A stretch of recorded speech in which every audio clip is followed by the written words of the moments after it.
ప్రతి కుటుంబంలో ఒక ఐటీ చదువుకున్న వ్యక్తి ఉండాలని 1995లో చెప్పా. దాని ఫలితాలు ఇవాళ మన కళ్ల ముందు కనిపిస్తున్నాయని ముఖ్యమంత్రి చంద్రబాబు అన్నారు. గుంటూరులోని కిమ్స్ ఆసుపత్రి ప్రారంభోత్సవ కార్యక్రమంలో పాల్గొన్న ఆయన మాట్లాడారు. 1995లో ఐటీ గురించి మాట్లాడా. ఇవాళ ఏఐ గురించి మాట్లాడుతూ భవిష్యత్తులో ప్రపంచాన్ని ఏఐ శాసించబోతుందని తెలిపారు. మన దగ్గర ఎన్ని కోట్లు ఉన్నాయన్నది ముఖ్యం కాదని, నా దగ్గర ఎంత డేటా ఉన్నదే ముఖ్యమని సీఎం చంద్రబాబు పేర్కొన్నారు.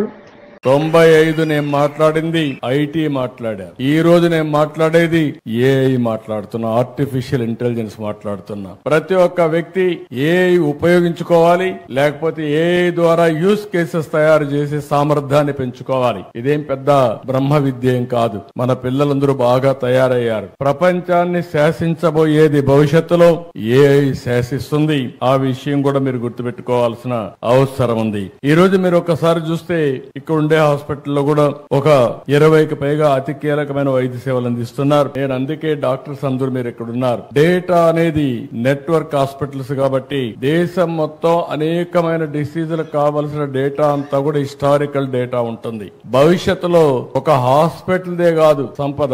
భాస్కర్ రావు కిమ్స్ లో మీరు చూస్తే దేశంలో ఎవ్వరి దగ్గర లేని డేటా, ప్రపంచంలో ఎవ్వరి దగ్గర లేని డేటా కిమ్స్ దగ్గర ఉంటుంది. డేటా వెల్త్ అని చెప్పి మీ అందరికి తెలియజేస్తున్నా. రేపు రాబోయే రోజుల్లో సంపద మన దగ్గర ఎన్ని కోట్లు ఉన్నాయని కాదు, నా హాస్పిటల్ ఈ రోజు మార్కెట్ వాల్యూ ఎంత ఉందని కాదు, నా దగ్గర ఎంత డేటా ఉంటే ఆ డేటాను ఉపయోగించుకుని ఆర్టిఫిషియల్ ఇంటెలిజెన్స్ చేస్తే నిర్ణయాలు 100% పర్ఫెక్ట్ గా వస్తాయి. నిర్ణయాలు సరిగా ఉంటే డబ్బులు సంపాదించడం చాలా సులభం అవుతుందని చెప్పి కూడా నేను మీకు తెలియజేస్తున్నా. అతి తొందరలోనే డేటా కింగ్ గా హెల్త్ లో భాస్కర్ రావు తయారు కాబోతున్నాడని చెప్పి కూడా నేను మీకు తెలియజేస్తున్నా.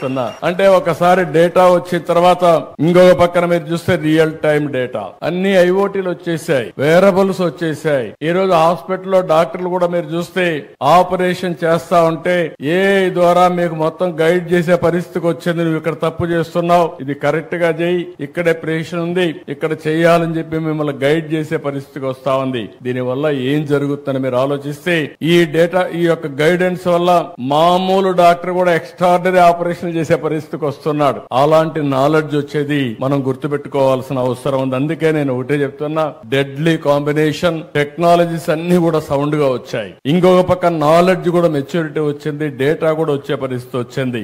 రియల్ టైం అప్లికేషన్ చేయడానికి ఆర్టిఫిషియల్ ఇంటెలిజెన్స్ గానీ, మళ్ళీ ఆర్టిఫిషియల్ ఇంటెలిజెన్స్ ద్వారా మీరు ఎక్కడున్నా మీకు నాలెడ్జ్ ప్రొవైడ్ చేయడం రియల్ టైం లో జరిగే పరిస్థితి వచ్చింది. అందుకే భవిష్యత్తులో భారతీయులు నాకు ఏ మాత్రం మనం లేదు, అద్భుతాలు సృష్టించబోతున్నారని మరొక్కసారి